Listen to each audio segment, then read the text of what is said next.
अस्सलाम वालेकुम। Forces institute Bahawalpur में आप सबको वेलकम करते हैं। Child protection and welfare bureau के बेटा इंटरव्यू स्टार्ट होने जा रहे हैं इंशाल्लाह बहुत जल्द। अभी तक की जो मालूमात है वो ये है कि अगस्त के आखिरी हफ्ते में ये जो इंटरव्यूज़ हैं ये कंडक्ट किए जाएंगे। बाकी एनटीएस की तरफ से मैसेज आ चुका है बच्चों को, जो लोग शॉर्ट लिस्ट थे, कि आप लोग अपने डॉक्यूमेंट्स जमा करवाएं ताकि जल्द अज जल्द आपका जो है इंटरव्यू शुरू किया जा सके। तो इस हवाले से हमारा सेशन चल रहा है इंटरव्यू के हवाले से। तो उस इंटरव्यू के हवाले से आज हमने अहम अहम चीज़ें डिस्कस करनी है कि इंटरव्यू आप लोगों ने किस तरीके से तैयार करना है और क्या क्या चीज़ें इसमें तैयार करनी है। ठीक है, तो हर चीज़ जो है मैं आपको यहाँ पे सिखाऊंगा। इंटरव्यू में आपने किस तरीके की ड्रेसिंग करनी है, इंट्रोडक्शन कैसे करवाना है, ये सारी चीज़ें मैं आपको अच्छे तरीके से पढ़ाऊंगा। और आपसे सवालात क्या क्या पूछे जा सकते हैं, child protection and welfare bureau का जो इंटरव्यू होगा उसमें वो सारे सवालात डिस्कस करूंगा जो 2021 में बच्चों से पूछे गए। 2000 मेरे ख्याल में फिर 23 के अंदर सीटें आई थी, तब जो पूछे गए थे सवाल, वो सारी चीज़ें हमने यहाँ पे डिस्कस करनी है बेटा। तो बगैर कोई टाइम वेस्ट किए आज हम डिस्कस करते हैं अपने लेक्चर को। जो पुराने स्टूडेंट्स हैं उनको अच्छे से पता है, उनको कुछ मेन मेन चीज़ें मैं बता चुका हूँ। जो नए स्टूडेंट्स ऐड हुए हैं ये स्पेशली उनके लिए बेटा। तो आप लोगों ने रजिस्टर के ऊपर ये सारी चीज़ें जो है ना नोट्स के तौर पर इनको सेव करते जाना है, अपने नोट्स बनाते जाना है, ताकि बाद में आप लोगों के लिए मसला ना हो। जैसे ही आपके इंटरव्यू की डेट है आप उसको रिवाइज करें एक दफ़ा और सुकून से जाके आप अपना इंटरव्यू दे सकें। तो बेटा इंटरव्यू की अगर मैं बात करूं तो इंटरव्यू में मैं हमेशा एक बात करता होता हूं कि first impression is the last impression. कि आपसे जितना हो सकता है आप अच्छे बन के जाएं। अच्छे का मतलब ये नहीं है कि जो हमारी मोस्टली बच्चियां हैं, स्टूडेंट्स हैं, हमारी बेटियां हैं, ये नहीं है कि आप ये समझ लें कि अच्छा बन के हो जो जैसे शादियों पे चले जाते हैं कि हैवी ड्रेसेस पहन के, ज्वेलरी पहन के। नहीं, ऐसा नहीं है। डिसेंट बन के जाएं, पता चले कि आप इंटरव्यू देने आए हुए हैं। तो सबसे जो मेन चीज है वो है आपकी ड्रेसिंग। अभी से डिसाइड कर लें कि आपने इंटरव्यू पे कौन सी ड्रेसिंग करनी है। इस ड्रेसिंग के ऊपर मेरी अलहदा से वीडियोस हैं, वो मैं आपको प्रोवाइड करूंगा कि फीमेल्स ने कौन सी ड्रेसिंग करनी है, मेल्स ने कौन सी ड्रेसिंग करनी है। एक एक चीज उसमें एक्सप्लेन करूंगा बेटा। माइंड में रखिएगा, first impression is the last impression. आप जितना डिसेंट बन के जाएंगे उतना आपकी सिलेक्शन के चांसेस बहुत ज्यादा हो जाएंगे। उसके बाद ड्रेसिंग के बाद, अच्छा ड्रेसिंग में ये नहीं है कि सिर्फ आपकी जो है ना कपड़ों वगैरह की बात होगी, नहीं, हर चीज मैं समझाऊंगा। शूज कौन से पहनने हैं, ठीक है, टाई कौन सी लगानी है, या फीमेल्स ने कौन सी ड्रेसिंग करनी है, कौन सी शूज पहननी है, ये एक एक चीज मैं आपको एक्सप्लेन करूंगा इंशाल्लाह नेक्स्ट लेक्चर्स के अंदर। ड्रेसिंग के बाद जो आपके इंटरव्यू को खूबसूरत बना सकता है वो है जी आपका इंट्रोडक्शन। ठीक है, तो आपने अपने इंट्रोडक्शन के ऊपर काम करना है। हमारे बच्चे क्या करते हैं, इंट्रोडक्शन कहते हैं जी, हाँ ये मेरा रटा रटा है जी, my name is Adnan, I have done MPhil. इस तरीके से इंट्रोडक्शन नहीं करवाना।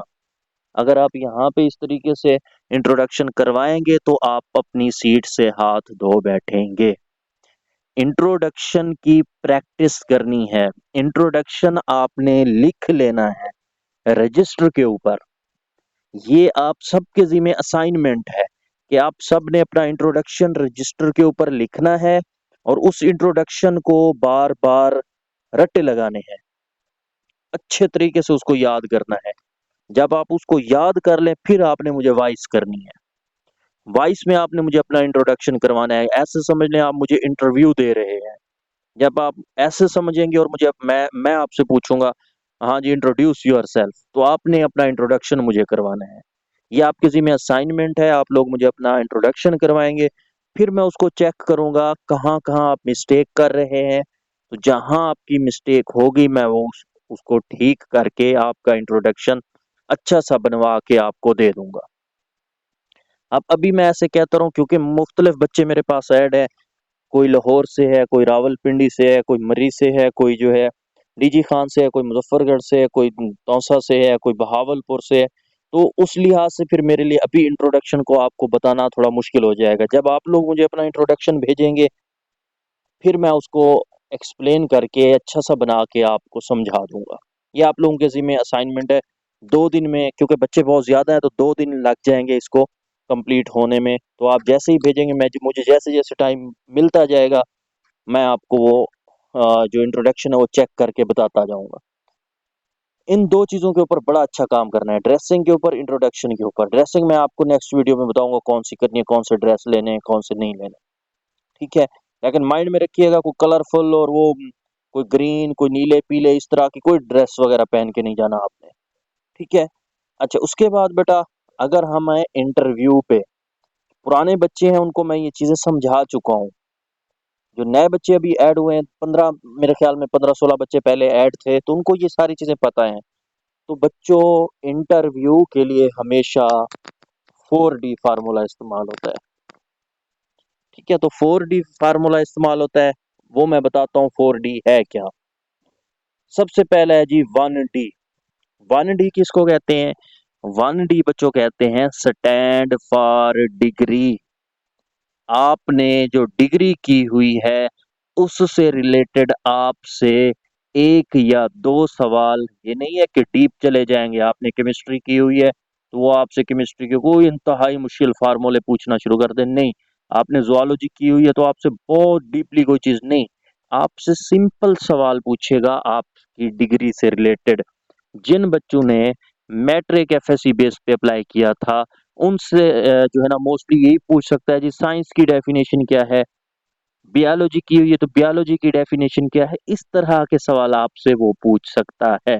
तो जो आपने डिग्री की हुई है, जिन बच्चों ने मास्टर किया हुआ है, डिग्री जिस सब्जेक्ट में भी की हुई है उससे रिलेटेड आपसे इंटरव्यू में 1 या 2 सवाल पूछे जाते हैं, ठीक हो गया।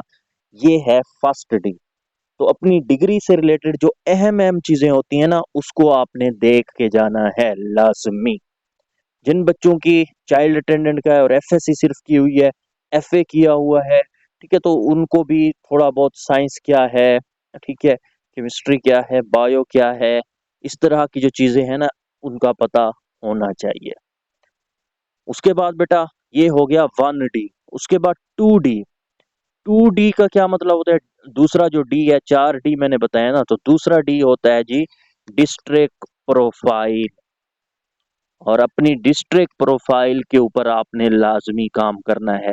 याद रखिएगा आपको डिस्ट्रिक्ट प्रोफाइल पे वो लाजमी लेके जाएगा। जैसे कि अगर आप इंट्रोडक्शन करवा रहे हैं कि my name is Adnan, I belong to Bahawalpur, तो वो मुझे यहीं पे ही रोक सकता है और कहेगा जी बहावलपुर से हैं आप, तो बहावलपुर में मुझे ये बताएं कौन कौन से जो है बड़े जो है महल हैं, उनके 1-2 के मुझे नाम बताएं। और मुझसे पूछ सकता है बहावलपुर की अहम पर्सनैलिटीज के नाम बताओ, बहावलपुर की पॉपुलेशन मुझसे पूछ सकता है, उसका एरिया मुझसे पूछ सकता है, उसके रिवर्स कौन से उसको लगते हैं, कैनाल्स कौन सी हैं, ये मुझसे पूछ सकता है। जो अहम अहम बड़े बड़े शोरा हजरात हैं, पोएट हैं, उनके बारे में पूछ सकता है। तो अपनी डिस्ट्रिक्ट प्रोफाइल के ऊपर आपने अच्छे तरीके से काम करना है बच्चों। जितना अच्छा आपका डिस्ट्रिक्ट प्रोफाइल आपकी होगी उतना अच्छा आपका इंटरव्यू होगा इंशाल्लाह, ठीक है। तो डिस्ट्रिक्ट प्रोफाइल में आपने सबसे पहले तो, वैसे ये मैंने जनरल लिखा हुआ है, आपने डिस्ट्रिक्ट प्रोफाइल में सबसे पहले क्या करना है, अपने डिस्ट्रिक्ट में जो आपका मुतालका डिस्ट्रिक्ट है उसमें जो चाइल्ड प्रोटेक्शन वेलफेयर ब्यूरो का ऑफिस है, उसका जो एडी वगैरह है, डिप्टी वगैरह जो भी है, उसका आपको आइडिया होना चाहिए भी कौन है और कहाँ पे वो दफ्तर जो है, ऑफिस जो है। डिस्ट्रिक्ट प्रोफाइल में आपको आइडिया होना चाहिए कि आपके डिस्ट्रिक्ट में चाइल्ड प्रोटेक्शन वेलफेयर ब्यूरो का ऑफिस कहाँ पे है।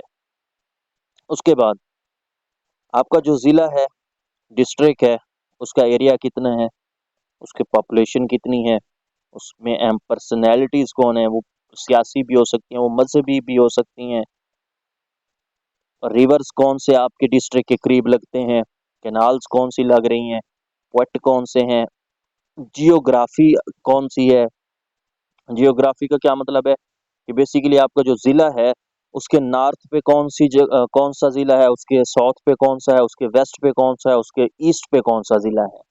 तो इसको कहते हैं जियोग्राफी। आपने उसके ऐसे मिले वेस्ट, ईस्ट, साउथ, नॉर्थ, ये आपने चारों चीज़ें देखनी है कि कौन कौन से जो इलाके हैं आपके डिस्ट्रिक्ट के इर्द गिर्द हैं, तो वो आपसे पूछ सकता है बेटा।